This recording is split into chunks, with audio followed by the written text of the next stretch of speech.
everyone, welcome back to a brand new video, and today we'll be doing the NASCAR Cup Series race review for the Busch Clash at the LA Coliseum. So, Denny Hamlin is your winner for the Busch Light Clash, and that was a great race. The Clash, it was a fun one, but something that to note that you see it's currently Sunday. Why am I doing this right now when the race is supposed to be at 8 p.m. on Sunday? Well, there was a ton of weather during the Busch Clash, so if NASCAR decided to not run it yesterday, which they did, it was supposed to be today, and then it was supposed to rain all day today and tomorrow, and basically all week. So that runs the risk of potentially not running the race at all. And then afterwards, you have the Mexico Series race that is there as well. So like, it's very tight, and it's a tough decision for NASCAR on what to do. So ultimately, NASCAR decided they wanted to have the race on Saturday night. And with short notice, many people around NASCAR and in social media have been sharing their complaints about how the race is that they announced this about 5 hours or so, give or take, that this race will be occurring. So many people are upset that, as well as another key thing. The Mexico Series, they're supposed to race. They had a bunch of practice sessions that already occurred. So the NASCAR, they decided to not have any heat races or LCQ, which made fans pretty upset. They believe that they were kind of robbed of some exciting racing, as I would agree that the last year was very entertaining, especially I would say the I feel like Heat 2 from last year, where Elliott, Stenhouse, and Harvick, that was actually insane. Well, yeah, I could understand what they are talking about, and it was a great. I would say that another interesting part was how they only had the two practice sessions and then basically a third one, which was qualifying. And I feel like that was pretty entertaining as well, seeing how these guys. Let's first look at the practice leaderboard. It was pretty good to see Zane Smith, Harrison Burton, and Christopher Bell. I don't really know what went on there. Not the fastest of cars. So this is the qualifying this is the lineup after the race. You would see these are the guys that missed it. So the last car to make it, Chase Briscoe over Josh Williams. Heartbreak for that team by not much at all. Very disappointing for them. 0.014. And then same for Hocevar. Barry missed the show. Blaney, he would make the show. He would be the final guy in to the show and starting 20 and 3rd. So you're because of the provisional 2023 championship winner, so he would make it automatically. Daniel Suarez, the Mexico Series race went a lot better for him, picking up the checkered flag. Suarez would disappointingly not be able to run an extra 150 laps in the Clash. And Austin Dillon, this is probably for some of you surprising that Austin Dillon did not make it, as Austin Dillon in the 2 years prior, he made the show and did really well, being P2 and P3 respectively in the 2 years that he was in the Clash at the Coliseum. Zane Smith will be the last qualifier, which would mean he would not make the show. Harrison Burton, Casgarala, but the big storyline is some of these guys that missed it. Christopher Bell, that 20 car, he had a great practice session for the first one, and disappointingly, he missed the show. Don't really know what happened on with that car. So, as also Daniel Hemrick, both color cars did not make the show. Austin Cindric also did not make it, as he was struggling pretty much all day long up to that point, and he also spun during practice. Also, Chris Buescher, another notable name that went home early, as well as Eric Jones. So, a few big name drivers going home. And what I would say about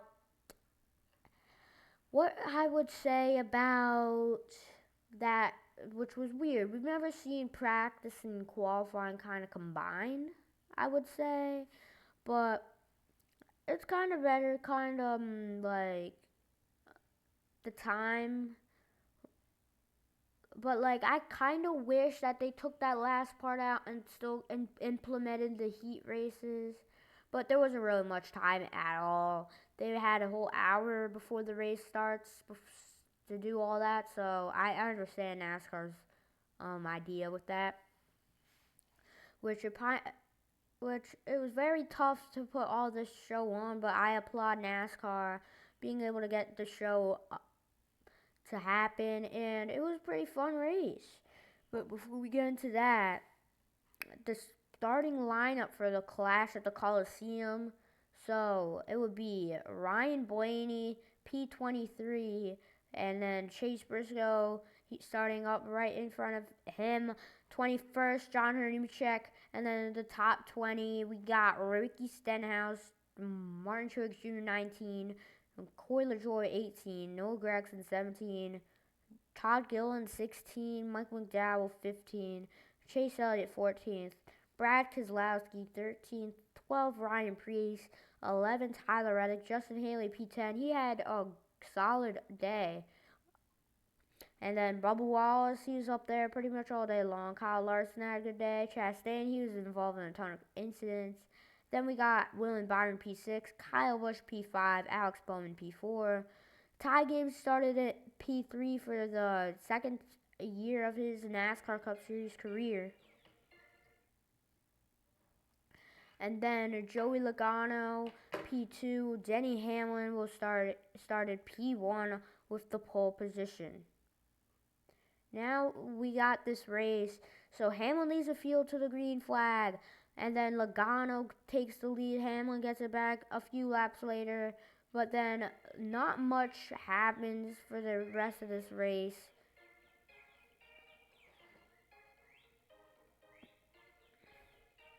Wait, hold on a bit, guys.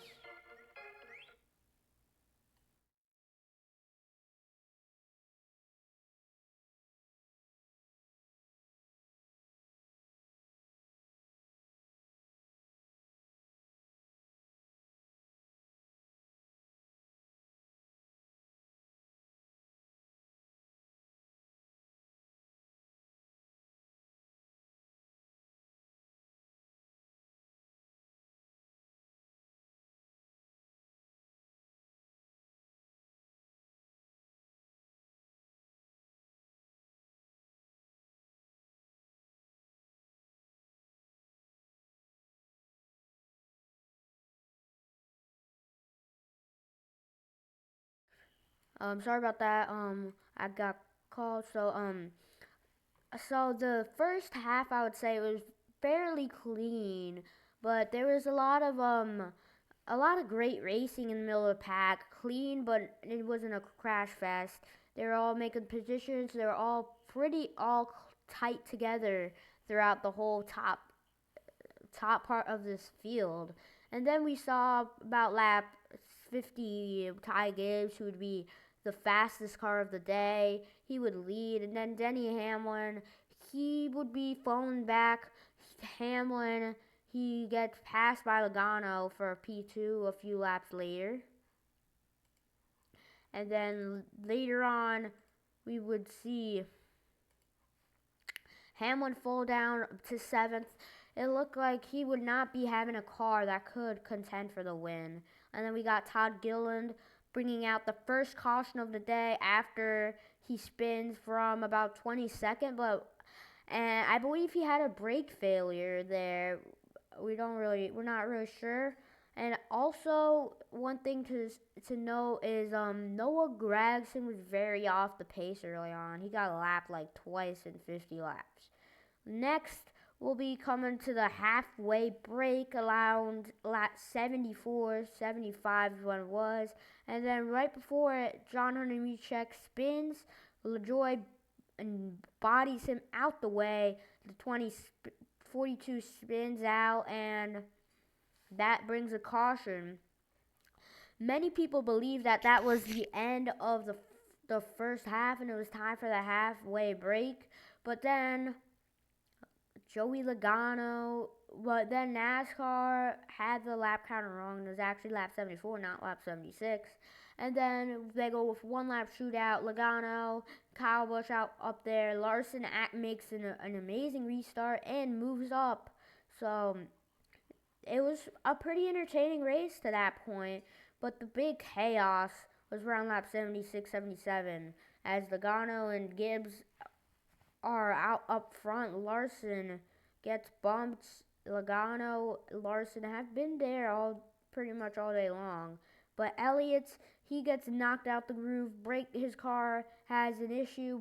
It's done for the day. But right right after that, as he is off the pace of turn 2, cautions out. Bubba Wallace gets spun from Tyler Reddick, getting a huge bump from Alex Bowman. A few other cars were involved, and later on, it looked like a crash rest is about to occur. As Stenhouse and McDowell get mad at each other, Reddick has a restart violation, and chaos is breaking out as Chastain spins in turn 2, 1 lap after the green flag. And as the restart occurs, Ty Gibbs pulls away. Pretty clean racing. He's about 2-3 seconds ahead. Hamlin, Blaney, I would say Blaney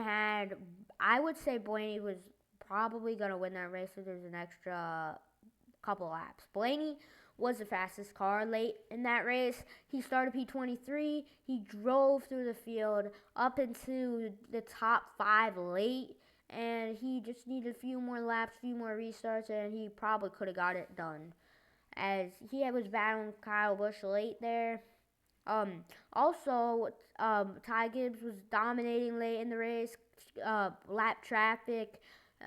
It was looking up to shape up to be a good battle as Hamlin trying to close on Logano. Logano gaining within a second almost after being almost a quarter of a lap down to Gibbs. As late in the race, we see Justin Haley is slow. I don't really know what happened to him, but he had a good day going for him. And then the caution comes out. Chastain absolutely destroys Michael McDowell after Chastain hits the wall. And then, Gibbs, that's not what you wanted to see. But Gibbs leads the field to green. He knocks Logano out the way. And then Hamlin, he capitalizes. He takes away the lead.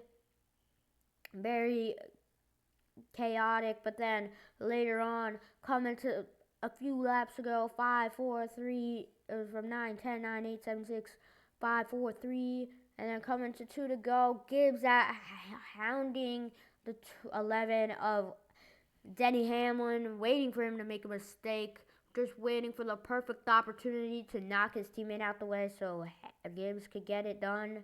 But then Gibbs, he overdrives the corner as he's having a ton of pressure from the 8 of Kyle Busch as well, I would say. Ryan Blaney, Joey Logano right there behind him. So Gibbs gets knocked out the way. And then Gibbs falls back around 5th, 6th to where Kyle Larson coming to the white flag. Right before it hits the line, Gibbs gets spun out by Larson. And then It's a 2 lap to go. Restart. Hamlin leads the field to the green. Great jump. Ryan Blaney on the outside. Kyle Busch. They're battling with each other, all trying to make moves for the win. And I would say this has happened kind of last year. Second and third, they all are focused on passing each other, and then they don't get the bigger picture. Don't and the leader pulls away, and then no real battle happens at last lap or two. And then we see chaos break out in the final few corners, all trying to get a caution. Hamlin wins.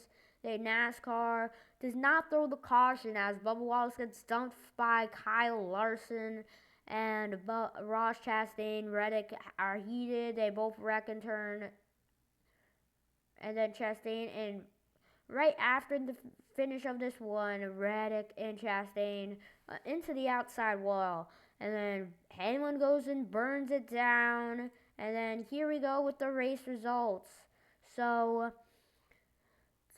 it was Todd Gilliland. He had brake issues, so yeah, that's what happened with him. Elliott, so his steering broke on lap 77 when he got punted into the wall. His day was, I would say, it was pretty mid. He never got a chance to do much. He was around qualified 14th, round 14th all race long. He moved up to the top 10 pretty early on, but he was right in the middle of this pack, so like he didn't really have any opportunity to make up moves. So like he probably had a pretty good car, but it looks like things are not starting off the way Elliott wants to, but at least he had showed a little bit of speed there. Justin Haley, unfortunate for him, as he joins Rick Ware Racing this season. He DNFs with an engine problem about round 14 to go, pulls it into pits. His day's done. Noah Gragson, he did not seem to have much speed all race long. He went 4 laps down, and then Michael McDowell, don't really know how he finished that after being involved in many accidents, being with the Stenhouse there, having some tempers flaring, and then he gets dumped by Chastain. It was basically all, that car was junk. So being only 2 laps down was a miracle. And then in 18th, very frustrated, Ty Gibbs. He was out. He led 84 of these 150 laps. You could tell he was a dominant car. He got to a huge lead towards the end of that thing, about the final long green flag run. So unfortunate for Gibbs, but we'll see him back. I'm expecting big things from him this season. We could see him pull into victory lane as the season goes on.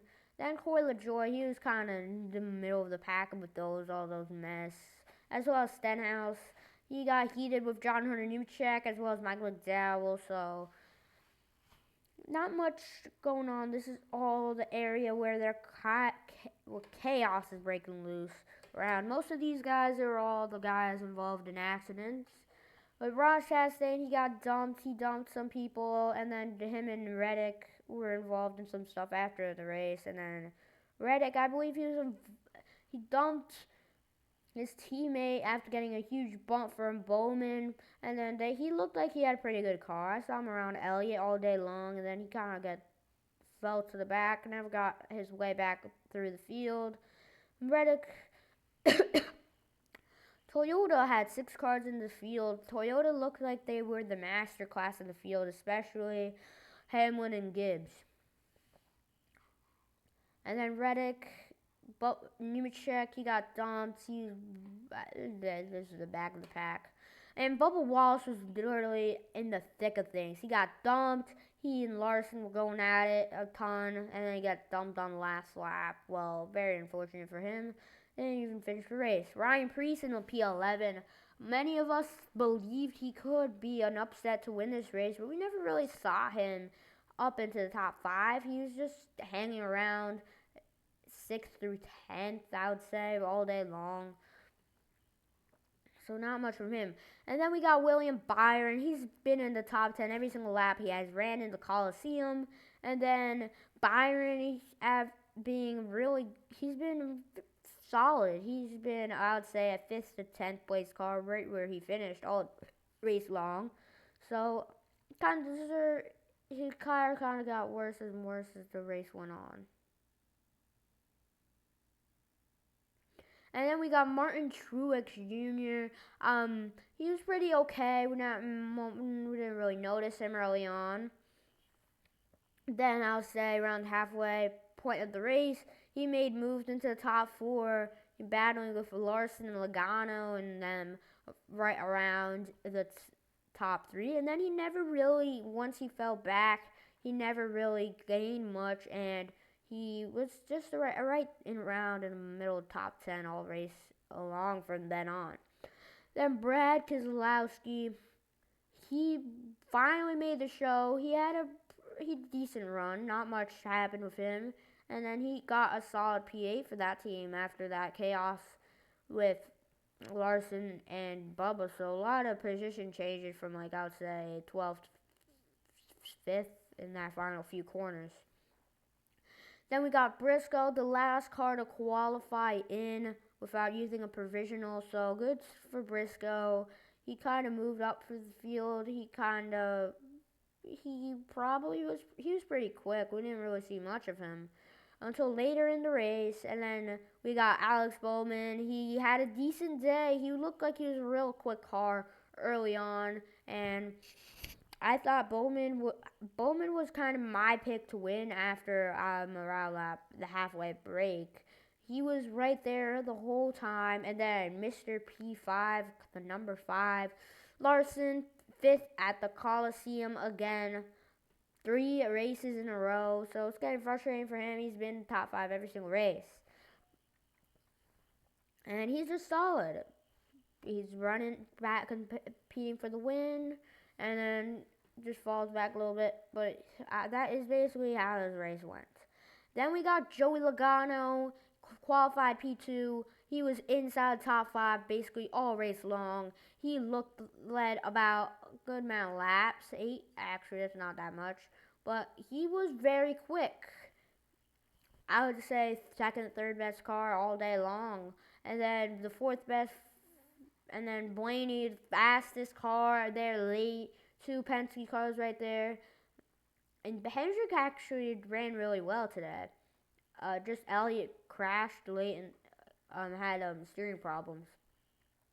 But Blaney gained 20 spots in 150 laps. Amazing job by him. And he will be getting a podium position, so good stuff for Ryan Blaney. And P2, another podium for Kyle Busch at the LA Coliseum. Very rough for him. It's stinging a lot for him. And Kyle Busch gets another P2. But your winner at the LA Coliseum, it is Denny Hamlin, who wins over Kyle Busch with a great restart. Hamlin, he beat your favorite driver again. So is this good things to come for the 11 team in 2024? We'll just wait and see. But up next, we got Daytona for the duels, and then all this racing we got this season. So it's going to be a fun year. Great race here today, I would say. Besides all that drama that went on earlier in the day, I would say this is the best Coliseum race of the 3 so far. And here's my reasoning. So I'd say the first one was kind of clean, not much happened. It was basically the first time they raced the next-gen cars, seeing what they could get away with. Not much was going to go on. And then the last year they figured it out, and then it was a chaotic race. Now this year, I feel like it's a perfect balance between the two, and there's a lot of great racing, beating and banging, and a few crashes. So it's about 10 cautions less. I believe there's 6 or 7 or something there. But all around a really solid race. I feel like it was one of the best short track races in this next gen car. So I would like to see the Coliseum for one last year, and I really enjoyed this race. So we'll be back for another race review. And if you guys want to see more race review, we'll see you in the next one. But I'll give this race a 90% rating, and let's see what Daytona has in store for us. And we'll see you in another video.